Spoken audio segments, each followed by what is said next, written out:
Class 10th के सभी विद्यार्थी ध्यान दीजिएगा, जो आपका एमपी बोर्ड में 15 अक्टूबर का जो सोशल साइंस यानी कि समाजी विज्ञान का जो पेपर होने वाला है, वहां देखिए मेरे पास यहाँ पेपर आ चुका है। इस पेपर का फुल सॉल्यूशन, जी हाँ, एक ही वीडियो में आपको फुल सॉल्यूशन दिया जा रहा है। तो समय ना गवाते हुए जल्दी से इसके क्वेश्चन आंसर की तरफ बढ़ते हैं। तो देखिए सबसे पहले प्रश्न को हम यदि बात करें तो पहला है, भारत में वन्य जीव सुरक्षा अधिनियम कब पारित हुआ? 1972।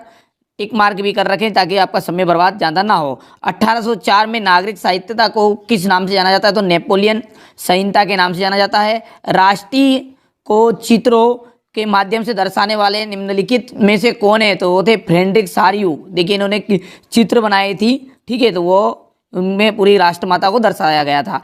भारतीय संविधान में विषयों की कितनी सूचियां दी गई है? तो 3। अश्वेत शक्ति आंदोलन किस वर्ष उभरा? 1966 में। कृषि क्षेत्र निम्न में से सम्मिलित है? तो प्राथमिक क्षेत्र के अंतर्गत ये कृषि आती है। चलिए क्वेश्चन नंबर 2 में 6 नंबर के आपके रिक्त स्थान देंगे। तो वे संसाधन जो निर्जीव वस्तुओं के बने होते हैं उन्हें कहते हैं अजैव। मार्च 1919 में बंबई में एक खिलाफत समिति का गठन हुआ। याद भी आप ध्यान से करते चलिए क्योंकि ये हुबहू पेपर आपका एमपी बोर्ड में 15 अक्टूबर के दिन ठीक 1 बजे आने वाला है। बेल्जियम यूरोप का एक छोटा सा देश है। अर्थव्यवस्था का डेढ़ क्षेत्रों में विभाजन किया गया है। तो 3। स्व सहायता समूह में सदस्यों की अधिकतम संख्या है 20, ठीक है। रोलेट एक्ट अधिनियम लागू हुआ अप्रैल 1919 में, ठीक है। यहाँ पर देखिए 6 नंबर की आपसे सही जोड़ी दी गई है। देखिए कुछ बच्चे यहाँ तक वीडियो को देखकर ही चले गए होंगे, उन्हें फर्जी पेपर लगा होगा। तो जिन्हें भरोसा है, देखिए जिन्हें भरोसा है वही इस वीडियो को देखेगा, बाकी जिन्हें भरोसा नहीं है, आपको भी यदि भरोसा नहीं हो रहा है तो आप भी इस वीडियो को छोड़कर जा सकते हैं, ठीक है। कोई भी गलत जानकारी इस चैनल पर नहीं दी जाती। रियो डी जनेरो पृथ्वी सम्मेलन 1992 कब हुआ था? ये ब्राजील में हुआ था। बक्सा टाइगर रिजर्व, तो इसका जाएगा पश्चिम बंगाल। वंदे मातरम, देखिए वंदे मातरम का देखिए थोड़ा छोटा कर लेते हैं। वंदे मातरम, देखिए वंदे मातरम का जाएगा आपका बंकिम चंद्र चट्टोपाध्याय। और संघीय शासन व्यवस्था, इसका एकदम राइट रहेगा बेल्जियम।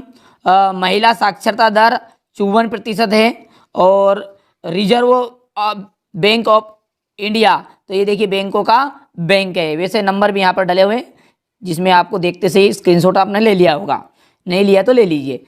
देखिए पहला है, लेटेराइट मृदा अधिकतर गहरी व तथा अम्लीय होती है, तो सत्य है। 1952 से नदी घाट परियोजनाओं के कारण वन क्षेत्र को साफ करना पड़ता है, तो सत्य है। 1805 में फ्रांसीसी की क्रांति हुई थी, बिल्कुल असत्य बात है। चलिए इसके बाद आगे बढ़ते हैं। भारतीय संघ की कई इकाइयां बहुत ही कम अधिकार है, मतलब बहुत सारी इकाइयों को बहुत ही कम अधिकार दिया गया, तो बिल्कुल एकदम राइट बात है। चलिए इसके बाद में आगे बढ़ते हैं। तो कृषि प्राथमिक क्षेत्रों के अंतर्गत आती है? जी हाँ, कृषि जो है हमारी प्राथमिक क्षेत्र के अंतर्गत आती है। और आप जानते हैं प्राथमिक क्षेत्र के अंतर्गत मटेरियल जो आता है, यानी कि जो भी चीज़ें आती है प्राथमिक क्षेत्र के अंतर्गत, वो होती है आपकी खेतीबाड़ी से संबंधित। चलिए 2011 की जनगणना के अनुसार पुरुषों की साक्षरता प्रतिशत 76% है, नहीं 73% है। चलिए असत्य बात हो गई है। नवीन जलोढ़ का स्थायी नाम है? तो खादर नाम हो गया इसका। साइमन कमीशन कब भारत पहुंचा? 1928 में। 2011 की जनगणना के अनुसार भारत में साक्षरता दर है 73%। इसी तरह देखिए सारे के आंसर आपके पास लिखे हुए हैं, स्क्रीनशॉट ले लीजिएगा, ठीक है। यहाँ से क्वेश्चन नंबर 6 आपका 7, ठीक है। बहुत ही सिंपल सा आपका पेपर आपका 15 अक्टूबर के दिन आने वाला है। बढ़िया से आप कंप्लीट करिएगा, स्क्रीनशॉट के माध्यम से सारे क्वेश्चन आंसरों को अच्छे से कंप्लीट कर लीजिएगा। अभी आपके पास समय है, देखिए समय तो बहुत ही कम है वैसे तो, पर इतना समय जरूर है आपके पास कि आप चाहे तो इन 23 प्रश्नों को अच्छे से कंप्लीट कर सकते हैं, ठीक है। तो मिलते हैं अगले वीडियो में इसी तरह की कोई और नई जानकारियों के लिए।